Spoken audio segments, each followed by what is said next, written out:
Hello and welcome to the Sidebar, presented by True Crime News, taking you inside the courtrooms of high-profile and notorious cases from across the country. I'm your host, Joshua Ritter. I'm a criminal defense lawyer based in Los Angeles and previously an LA County prosecutor for over a decade. You can find me on all social platforms at Joshua Ritter ESQ or at joshuaritter.com. We are recording this episode on Wednesday, November 19th, 2025.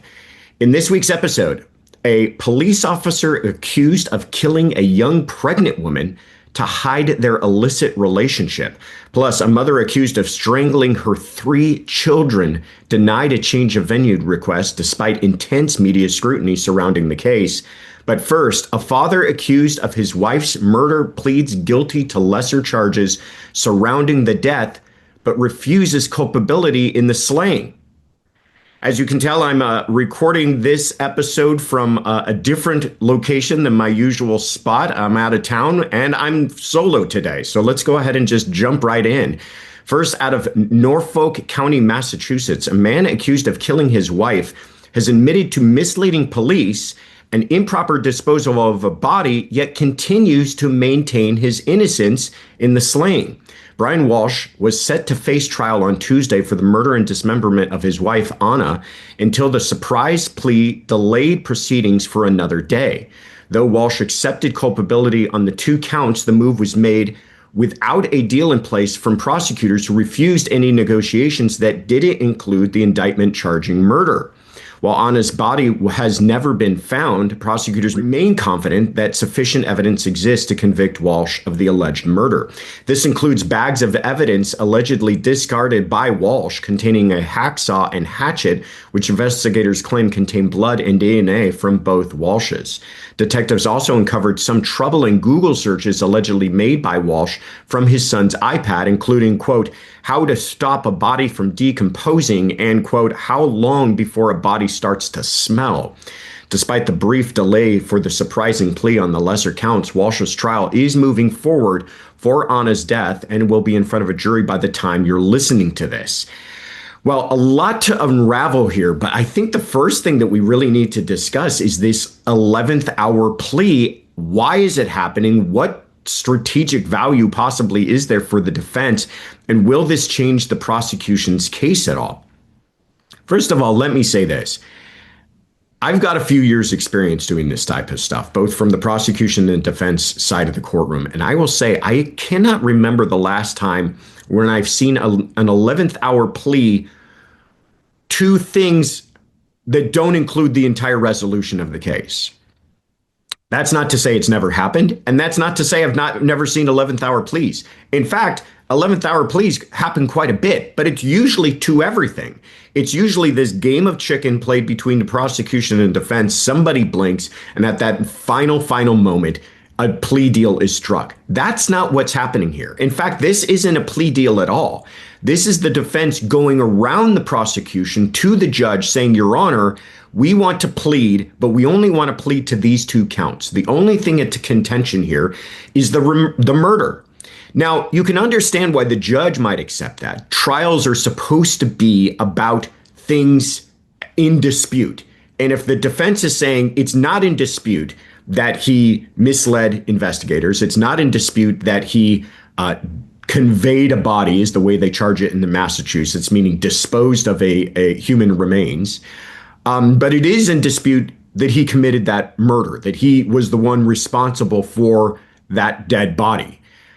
So you can understand the judge says, OK, fine. Well, then what we're really here is have a dispute about whether or not a murder was committed by this person. Then let's just go ahead and proceed on that. So I understand the legal reason for it, but let's get to the strategic reason for it.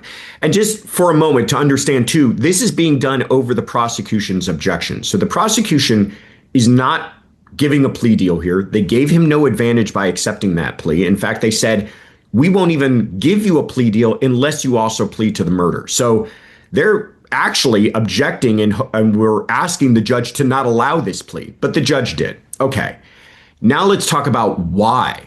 What advantage possibly does this give the defense? And the only way I can see it is this.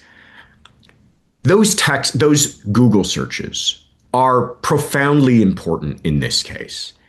Without those Google searches, there's an argument to be made that there might not even be enough to file here. I think there is. You oftentimes see no body cases where somebody goes missing. The last person with them is the husband. The husband does a bunch of suspicious behavior afterwards, and there's usually enough to carry the day. Here, though, those Google searches really seal the deal. Those things like, how long before a body starts to smell, how to stop a body from decomposing. And I think after a lot of litigation, and there was a lot of litigation about those searches, they had argued, the defense, that the police did not have a probable cause to get inside of his electronic devices, that he had given consent for a search, but they went beyond the scope of that consent when they found these Google searches. Judge said, no, not buying that argument. I'm allowing the Google searches in. I think at that point, and this is just me speculating, but I think at that point, the defense team, the lawyers and clients sat down and probably thought, okay, we've got to deal with this. We've got to have an answer for this because these are devastating, these Google searches. Well, the only answer for that is really going to come from Brian Walsh. It's going to be Brian Walsh saying, I made these searches for X reason. And the only reasonable reason why he would be making those searches during the time that his wife has gone missing is because he did something to dispose of her body. Okay, that leaves them in the position where they did commit a crime of disposing or conveying a body as it is in Massachusetts. So they might say to themselves, well, then let's go ahead and admit that. If that's what you're going to have to testify to anyways, and I think the other thing we're learning from this is he's definitely going to have to testify. If that's what you're going to have to testify to, then let's go ahead and admit that up front and get that off the table. Along with that, you did mislead police because if you did dispose of her body and you were telling police you don't know where she is, that's misleading police. So let's just get rid of those two and go into this case as a murder case, which leads to the obvious question that I'm sure all of you are asking then, why did he do it? What possible reason would he have to dispose of his wife's body if he wasn't responsible for her murder? And that's going to be the real catch in this case, because I think that's what it's going to come down to. And I imagine we're going to find out in opening statements. This is the type of case where I imagine we will hear about this. But it still brings me back to why go ahead and plead your client to things that haven't been won by the prosecution. In my view, as a defense attorney, I have always taken the tactic of concede no ground. Don't give anything to the prosecution that has not been earned by them. But that's exactly what they're doing here. Now, probably for the reason I'm saying that it's something they're going to admit to anyway, so might as well get it off the table. But they could still see how things play out in the trial. Many goofy things happen during trials. We know this. Many times trials go sideways, and this whole thing could fall apart. And still admit that. They could still put him on the stand and say, ladies and gentlemen, I did do these things, but what I didn't do is commit murder.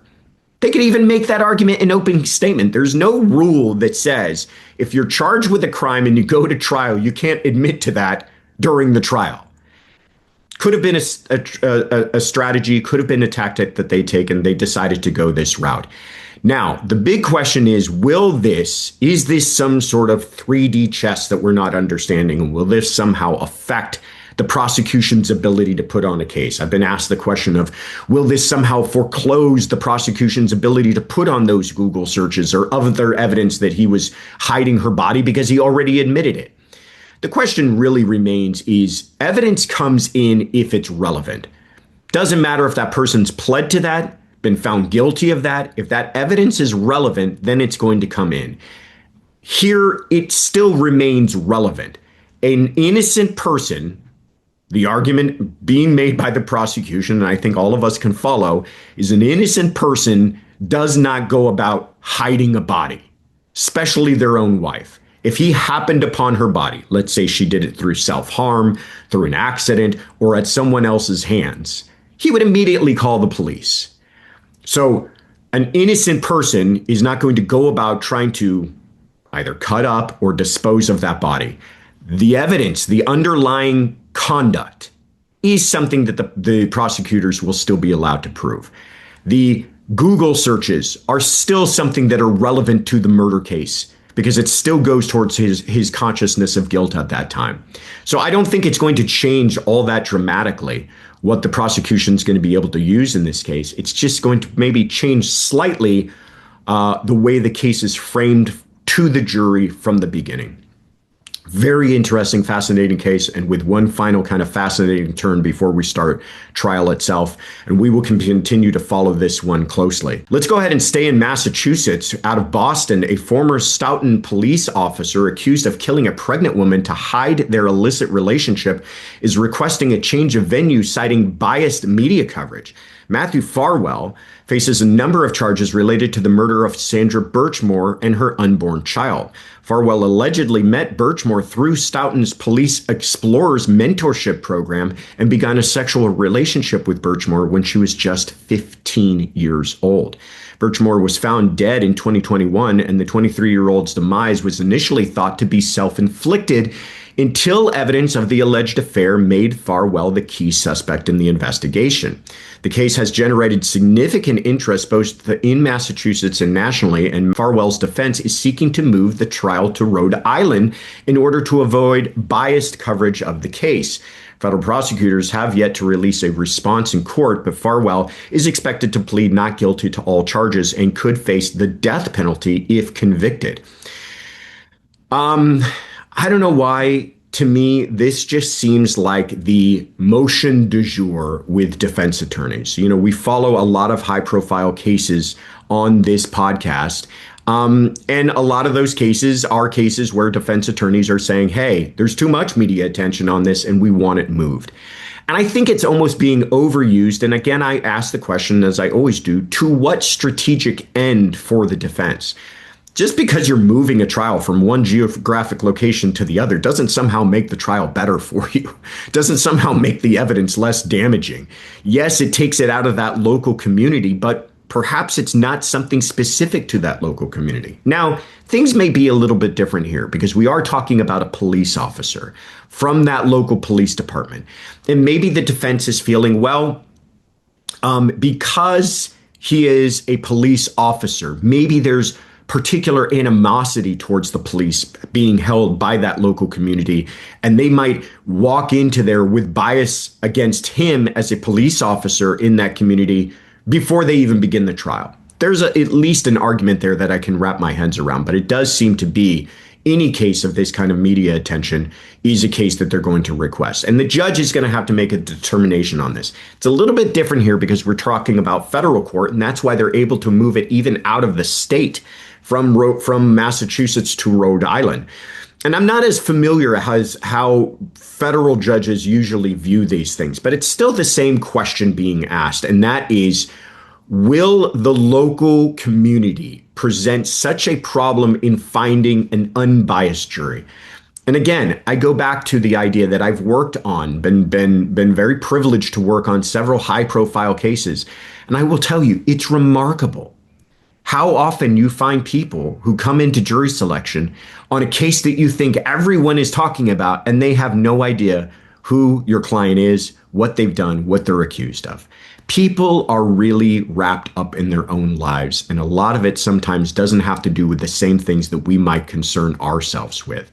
So that's really going to become the determination is this community so small and so tight-knit that a judge feels that it's really helpless to try to find people who are able to come in there and will have, and it's not even the question of no idea about this case, but no bias about this case. Yeah, there are people, and people sit on juries sometimes who've heard about a case. Yeah, I've heard of this person or I've heard of that case, but I have no preconceptions. I've not biased my way, but I don't carry any biases into this case. So that's really going to be the question for the judge. But again, let's say they win. Let's say they move it to Rhode Island. If this is a case of such national interest, won't people in Rhode Island have the same issue? Apparently, the defense feels not so much. The other thing I think at play here is the really horrific and devastating nature of it. And I think when you have a case like that, you sometimes see defense attorneys taking the tactic of we've got to try everything. We've got to essentially leave no stone unturned because we're up against such an incredible emotional toll here. There's no explaining his behavior rationally to people here. If they believe he's involved in this, they're going to hate this man. There is no way that they're going to rationalize his taking of this young woman's life. I mean, bear in mind, he's now been charged with, by the way, not only the murder of Birchmore, but the murder of her unborn child. And the reason for that is that they were, after a long period of time, by the way, they thought about this long and hard, nearly a year before they charged him with the murder of the unborn child. And that is because they believed that his entire motive was because she had become pregnant and because he believed the child was his, which, by the way, genetically has been proven not to be the case. But because he believed that, because Birchmore told him that the child was his and told him that she wanted him to be part of the child's life, a man who was married, a man who was having an affair, a man had had a wife and children of his own. And I think that's where they struggled is, did he actually believe she was pregnant? Because if he didn't believe she was pregnant, I think they'd have a more difficult time with adding the charge for the homicide related to the unborn child. Again, an incredibly sad case, but a case with a lot of really interesting legal issues at play, and a case we will continue to watch closely, but that one is likely not going to be heading to trial until sometime mid to late next year. We will continue to keep watch on it. All right, it's the Massachusetts show today, so we're going to stay in Massachusetts. This time we're moving to Plymouth, where a judge has denied a change of venue request for a mother accused of killing her 3 children, ruling that media coverage hasn't compromised any potential jurors. Lindsay Clancy is charged with strangling her daughter and 2 sons with an exercise band before attempting to end her own life by jumping out of a window of the family home.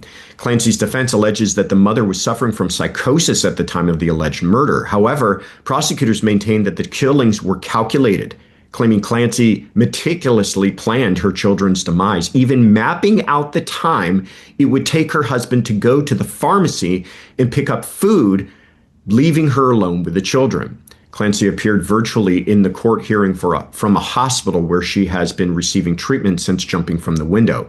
Ultimately, the judge denied the change of venue request, ruling that coverage of the case had largely been unbiased despite the intense popularity of the case. Clancy has reportedly been left with long-term paralysis due to her injuries and will require ambulance transportation to court when her trial begins, which is currently scheduled for July of next year. Okay, another case, like I said, where that issue of change of venue is at play. And again, another case involving a kind of close-knit community where this case has obviously been flooding the local news networks. And here the judge made an interesting decision. The judge didn't say there's been enough media coverage that I think that it needs to be moved. The judge went one step beyond in that analysis, and I think the proper way of looking at it. The judge said, yeah, there is a lot of media coverage. Yeah, that's the media's job. Yeah, it's local interest. People are interested, but that media coverage has not been biased. That media coverage has been fair and balanced. And in fact, I don't think it's influenced people to think in one way or the other, which is, again, ultimately the question. It's not even, like I said, it's not that people don't know about a case.